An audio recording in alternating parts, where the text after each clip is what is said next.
So another day and another wave of edits to this template system for Avalonia. I just can't believe how much is involved in this. It's genuinely mind-boggling. The more I start cleaning up, the more I realise how much there is to do. So a quick update before this gets too out of hand again.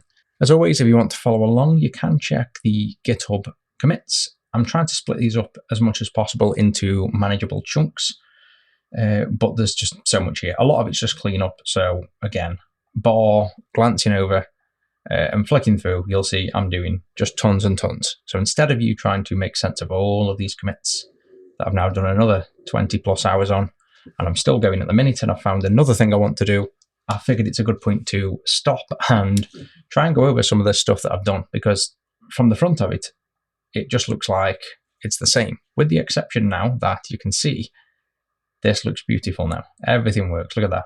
So as simple as it is, we now have button spinners with hover effects. And this is all done by just setting the class accent here. And now all of the themes and colors go through to the content, the repeat buttons underneath. All of this just now flows down and works as you'd expect. I just want to tell you this button spinner is an accent class. And if I remove that, it's no longer an accent class and everything else follows through. That's the way style should be. The error down here has been fixed, so the error border's red. Just a lot of visual improvements. Again, flicking through the top four, for example, these are all now fixed. All the layouts here we had issues with are fixed. The buttons have been fairly solid. They don't seem to break much. The button spinner was absolutely mangled. That's all fixed. And then every other controller's had a ton of improvements again that you'll see in the commits. I just want to highlight some of the important things. So one you'll see here in the latest run, I've removed a lot of values in the controls. So what this was is a bug of inheritance. So style inheritance is the bane of Avalonia at the minute for me. You have these kind of inheritance patterns that fall through, which I specifically made, and I always forget where it is, here, the style precedence. So we have this little style precedence that explains exactly how and where things fall through Avalonia and use cases of the common failures in the existing template system. We've covered this really early on. But the reason that I have a bunch of these now is that some of these, when you start stacking things like the repeat button inside of the button spinner and realizing that hover effects don't pass down, it was a lot to do with style precedence. So I made a new rule in the theme rules in here that explains the inheritance. So another rule again.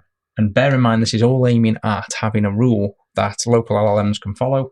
And I will be training up a dedicated Avalonia LLM that can actually code Avalonia perfectly. So once I've made the new rule, it went through and cleaned up all of these for me. I didn't have to do this manually. It went and correctly detected everywhere where a pass-through value is not needed because a upper level item takes over, such as windows, controls, data grids, anything where the values pass through. These are now overly specified and prevent the theme from working. So that's one of the big cleanups that's important to know why. This was just a very minor but subtle cleanup where this kind of breaks the rule. So in the button spinner, this was one of the most difficult to fix. The button spinner has specifically here the vertical alignment that we need to do a stretch and not as what it currently was. For example, if I put this back and show you, this would be the vertical alignment. So in the theme, we have a vertical alignment value, and that's kind of what you want. But you can now see subtly here, well, probably more here. Look how that hover now is not full height. So there is a control vertical alignment default, but in the case of these buttons in this control, that's not what we want. So there's an exception to the rule where this is correct and should be correct, and I need to update the documentation to state that there are exceptions to the rule, and we probably would want to and need to comment something like this, and maybe have something like exception, or visual exception, or maybe theme exception, something like this where the rule can pick it up. So I'm going to leave that in, to be honest, and say, in fact, I can speak this out. Stretch required to make spinner button hover effects full height. Something like that. And then I can now update my rules to say if you find a theme exception, do not malform the UI. This is like a human decision or a theme decision where that needs to apply. So There was that to do as well, which is we've fixed all the rules, forcefully applied everything, and now this is a scan over by eye to make sure the rules are valid. And this one was one of the things that broke the rules. So this is one of the exceptions we need.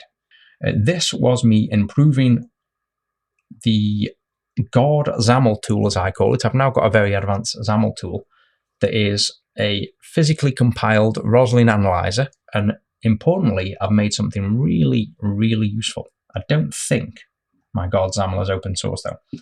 What it does is, if you compile an application, or let's say, let's see if I can prove it here. Let's do maybe break that. Will this then compile? No. How do I get this to compile to prove my point? I can't even forcefully remember how to break this project properly. But you know when you get the UI in the XAML previewer failing, and it's got a red error up here, but the project compiles successfully. I've now made it so my God XAML tools actually, on the fly, when we run the tool, it will make a temporary Avalonia project, instantiate it all, generate its own previewer in the background in a sense, and flag up the Avalonia compile time errors. So anything that would technically appear in this previewer in Rider gets pulled in by my automated tool. That can be passed down to LLMs or us, and it can automatically error out on things that don't normally error out a build, so that we can't ever accidentally edit XAML and it cause a problem that is usually gone undetected by the compiler. I'm sure you've seen that many times. Like, see that little red dot there when I toggle between there? That red dot, they're the crashes I'm on about. Now, these are all just obviously legacy crashes because the compiler hasn't compiled these pages yet. There we go. So we've got one. Oh, now it's gone again. Yeah, so those are the errors I'm on about anyway. I've now got my God XAML to detect and be able to automatically fix those. That's a huge thing. When I did that, this is what this is about, this fix runtime crashes. So all of this then is things that were actually crashing the runtime, along with a few extra fixes, so it's actually not just that. You can see here the God XAML Analyzer now runs previewer headlessly. So that's another big fix. And then the last thing I really want to cover today is I've started to do, does this really show it, or is it again too much stuff? Yeah, too much stuff there. So let's just take a look at this. Because we've got this accent here, and that is now done with a class of accent. The thing is, if we go to the default theme, there isn't just an accent. There's an accent primary, secondary, warning, error, info, destructive, subtle, neutral. There's lots of them. I don't really want to go to the extremes, nor will anybody making themes, I don't believe, where we want to have to specify anywhere where we do this accent here.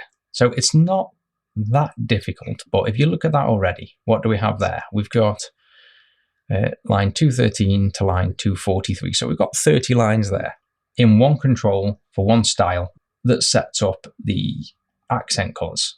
Now, if you times that by 6 or 7 accents colors, which may be more, some of these are just repeated, but there's still a lot there. That would then be 300 lines in a button spinner just for an accent. So I think now at this point we need to start considering, beyond me eventually fixing the forever broken calendar control, which we take a look at that, still broken. I'll probably tackle that very last. Beyond that, I think we need to start thinking about accents now and having some kind of system in the theme, similar to what we have now with a theme icon gallery and ultimately a token system. I think we now need an accent, I don't know, accent system, or just some way of handling these accents better. So that's the next thought exercise I'm going to have to put quite a lot of time into thinking about before we flood our nice clean theme engine back with accent mess. I would prefer this to be a single thing like accent, and that handles setting these controls. But instead of that being accent primary brush, I'm thinking about something more like accent, accent brush, a generic one. And the accent brush is set by a secondary class where if we were to specify accent and then primary, like this, it would change all the colors to primary. Secondary, or whatever it would be, you get the idea. That's my initial thought, and I think that's a really good idea. So that we can tell it it's an accent, and the style that we make down here once tells this control exactly where accent values would go. But instead of setting it to the specific accent brush, we then change that in some way. That's where I'm up to. I think that's a good idea though. And as always, I want to make this a really clean way of doing it, so there's less fluff, there's not too much padding, there's not too many workarounds before we expand this into all of the controls again. But so far now we have a nice unified theme library, a unified icon library. We're going to soon have the accent ability baked in. And these controls are really starting to look clean now. Like, I'm really liking how they look. They're nice and cut down. Everything's starting to be explained and commented.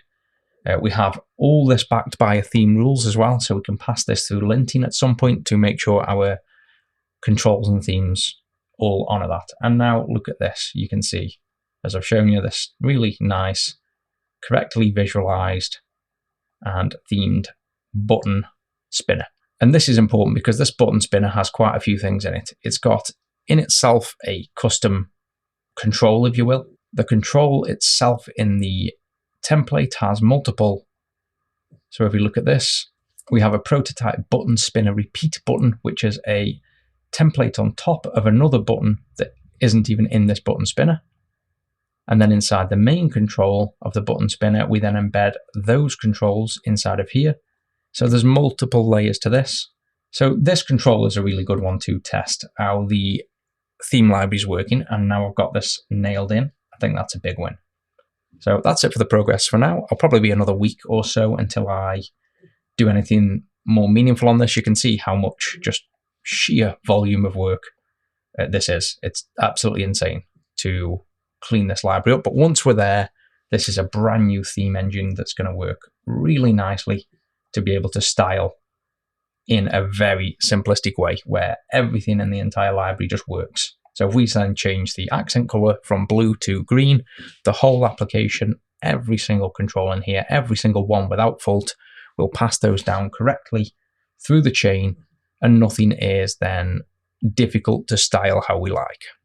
So that's it for this one, guys. I'll catch you in the next.